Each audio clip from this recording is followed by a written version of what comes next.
Hi friends, welcome to our YouTube channel Shaan square. ఈరోజు మేము pineapple kesari prepare చేసాము. First అయితే ప్యాన్ వేడయ్యాక ప్యాన్లో కొంచెం గీ తీసుకున్నాము. గీ కరిగాక అందులోనే కొన్ని డ్రై ఫ్రూట్స్ వేసి వాటిని రోస్ట్ చేసాము. ఇక్కడ బాదం అండ్ కాజు తీసుకున్నాము.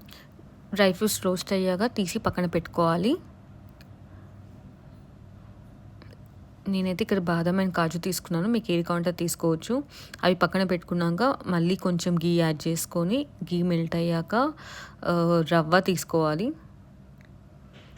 నేనైతే 1 కప్ రవ్వ తీసుకున్నాను. ఇది లో ఫ్లేమ్లో మిక్స్ చేసుకోవాలి.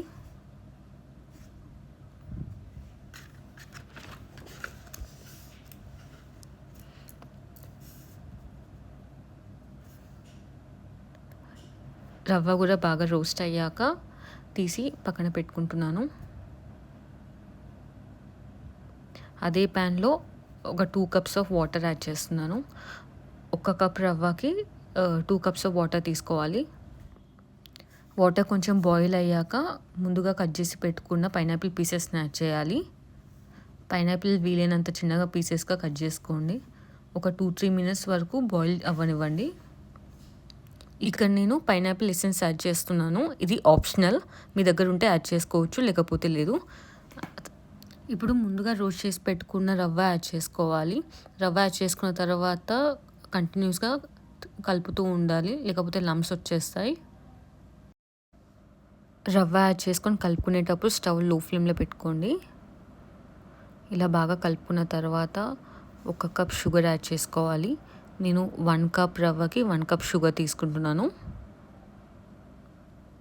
షుగర్ యాడ్ చేసుకున్నాక మళ్ళీ మంచిగా కలుపుకోండి.